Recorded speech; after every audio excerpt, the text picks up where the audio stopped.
what's up, buddy? What's up, bro? How you doing? Busy today. Busy in a good way. Yeah, what's going on? What are you up to? Well, my online coaching business, I go through Shopify, you know. Have you ever heard of Shopify? Of course, the biggest pay platform for sure. Yeah, so they now do something where if people want to order, they can pay Shopify like $50 a month. Instead of buying a package all at once. So it's kind of cool. So my sales are like crazy today.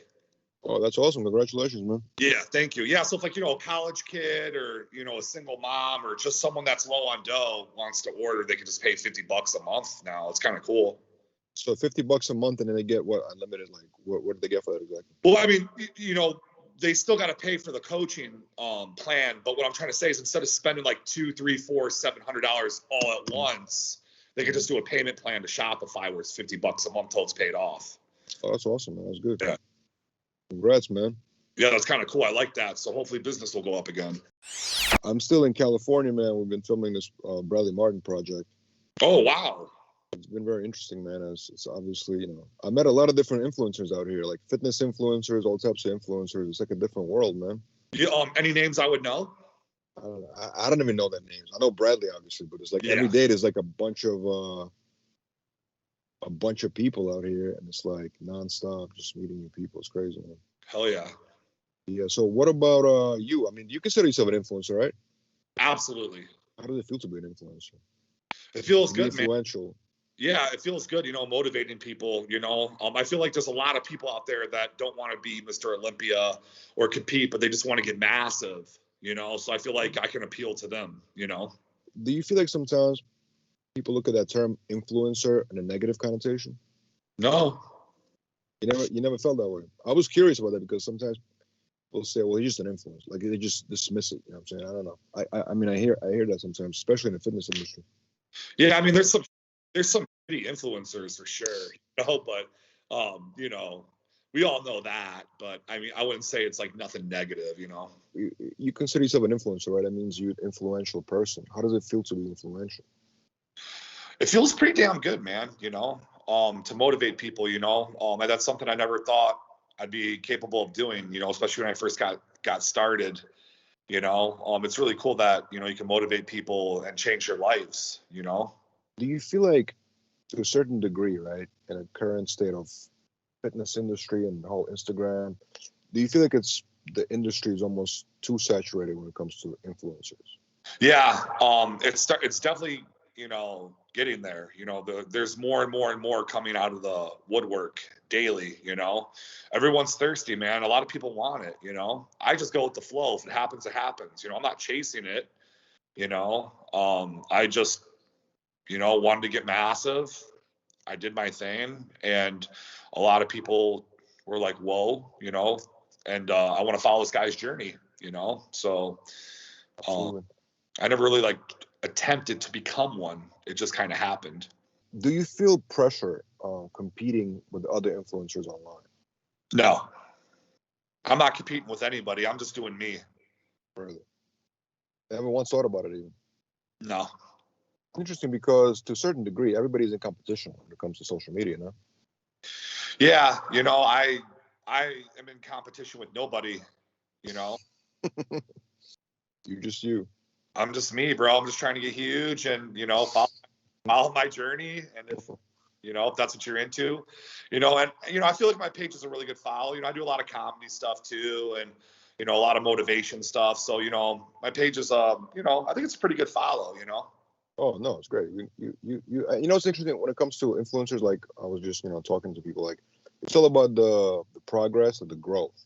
It's not about what you have currently. It's about like the rate that you're growing and the kind of engagement you get. That's what really determines the Absolutely. Like the quality of it or whatever. That's pretty cool. More. All right, next thing I want to talk to you about is Regan Grimes. Have you heard the news that he got a new coach, Milos? You know Milos? Yeah, I was just actually with them, both of them, Milos and Regan. Really? Yeah, me and Regan, we followed each other. Yeah, at the gym. In Vegas?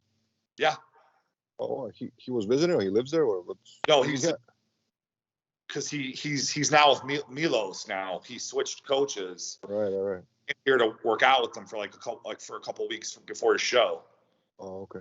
You know, it's interesting. Like Regan is obviously a great bodybuilder, right? I mean, always respected him. He was in Generation 93, and what's interesting about him is that like he made that post that he got. I don't know how long they worked together or whatever, but like it seems like almost instant improvement. You know, like right away he looked better, and he acknowledged that online. You know what I'm saying? But like, isn't it interesting that sometimes you switch a coach, and is it always like you see an improvement right away? Like in your opinion, right? Like when the clients come to you, do you like? Is it like a mental thing, or is it an actual like like what happens when you get like just as soon as you change something, boom, like it improves? Yeah, man. I mean, for Regan, I think this was a great move.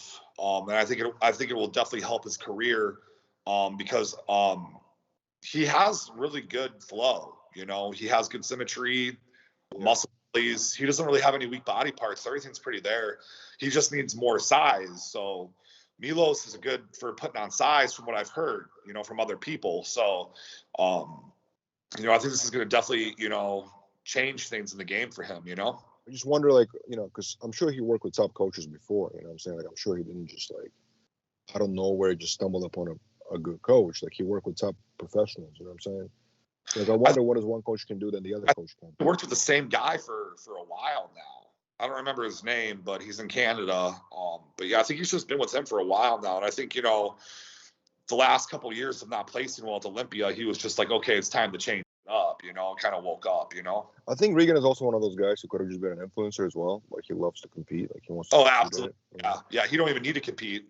He has a great following. I think people really embrace him. So Absolutely. he wants to do it. So what about you? Like, do you think you can coach a top level pro? You think it's something you can do if you wanted to? Um, Off season for sure. Contest, for Olympia, I don't know about that, man. I would definitely, give it a try. I mean, I've gotten people really shredded. So, I mean, why can't I get a bigger guy shredded, So, I mean, yeah, I mean, I've gotten many clients like super freaky shredded. So, I'm sure I could, I would definitely love to take that on as a challenge. But, I think if anybody were to hire me, it'd be more for getting like bigger in the off season, considering I've been 360 pounds, and pretty lean as well, leaner than I am now at 340. So, yeah, I definitely think that'd be more something that I think someone would want to hire me for, more of an off season. What do you think is it's interesting, like especially in the fitness industry, right? Like you always getting scrutinized for the way you look, whether it's just on social media or whether it's on stage. You're being judged for your weak points, right? I judge all the time, whether Right. I'm big or when I competed. I like how sometimes people will come at me and they'll be like, he was a bodybuilder. Look at his pictures. And then what's funny is I've done 9 shows and they always post my first show ever when I was 23 and didn't know what the hell I was doing. Like it's like, come on, guys. Like, I have many other pictures you could post, Right. What do you think is the fine line between hate or like valid criticism towards not about you, but like in general? Like, you know what I mean? Like, let's say you're judging somebody, you know what I'm saying? You're giving them feedback, whether it's like a hate versus, criticism, you know what I'm saying? Or just an opinion, I would say. I mean, yeah, there's a big difference, there's hate and there's people giving, their criticism. I guess it all depends on who it is, and how, you see a bunch of people, they'll talk, they'll be like, wow, he looks like crap. But then it's like, well, look at you. Like, you have a belly and 12-inch arms, it's like, but then you take like, like Milos, for instance, or, someone that's been in the game forever, you might want to take their criticism, like someone who knows their and has been in the game, so, yeah, definitely a big difference there. Like, okay, for example, let's say some guy is competing at the Olympia, right? And you look at him and you say, you know what? You're not going to win, most likely. Is that hate or is it an opinion? No, that's an opinion. So what would be the hate then? Like, what was the hate version of that? Just being rude, just saying it in a rude way. Yeah, like you're never gonna win because you have a bubble gut and small legs. I mean, that's still kind of like, I mean, that still could kind of be true. Right. Maybe be a little more polite about it. You know, it's funny. Like I feel like a lot of media, like I guess the bloggers or whoever's giving an opinion, or on like say, looking at the results of a bodybuilding show, right? I feel like bodybuilders always get mad at the opinion of those people because like, they're always like, "Why are you hating on me? You're a hater." You know what I mean? Like it's always been that type of back and forth. So I was always wondering, was it a hate or is it an opinion? I don't know. There's a lot of hate in the industry of fitness, bodybuilding, whatever you want to call it. There's always going to be a lot of hate, no matter how great you are. And, that's just something you kind of have to take. And if you can't take it, hide away. Don't be an influencer or a top pro or whatever.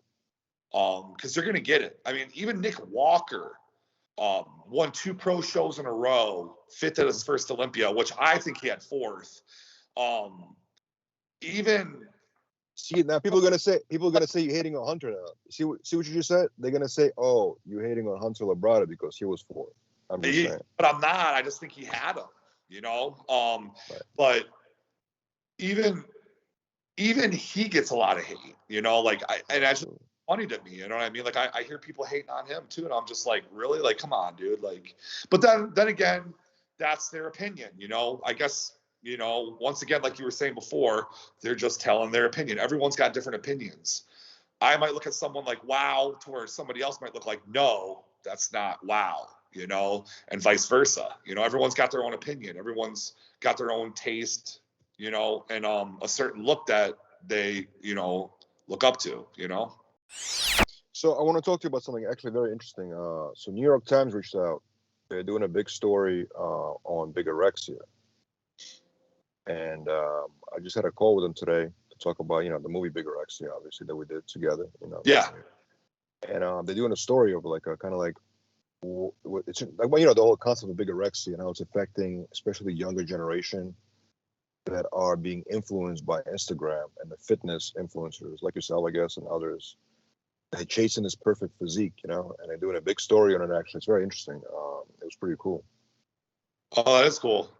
Yeah, so basically what the study that they're doing actually indicates that bigorexia might be a bigger issue than just, isolated incidents, It's sort of like, it kind of ties into how social media, like, you see all these images that are so unattainable to the majority of people. So they're just chasing it, whether it's the muscle, whether it's the look, or whatever it is, you know what I'm saying? But you're basically chasing it. And some people like kind of ruin their lives chasing it, Absolutely. Yeah. Yeah, man. So what is your take on bigorexia now? I know we did the movie obviously, but it's been like a year. And how do you feel about bigorexia right now? Like me having bigorexia or the movie? You specifically dealing with bigorexia issue, Yeah. You don't feel like you have it, Yeah, I have bigorexia. I wore I've been hiding for a year, I wore a hoodie to the, because I'm not 100% on par with my physique because of my injury. Mm-hmm. So I've been kind of just like having bigorexia, I'm not my best, so I hide in a hoodie. That's bigorexia issues, I have it and I'm open with it. I don't care, when you're claimed to be one of the bigger bodybuilders out there, you have to, attend to that, make sure that, when people see you, they're like, oh, that's that freak, that humongous, you know what I mean?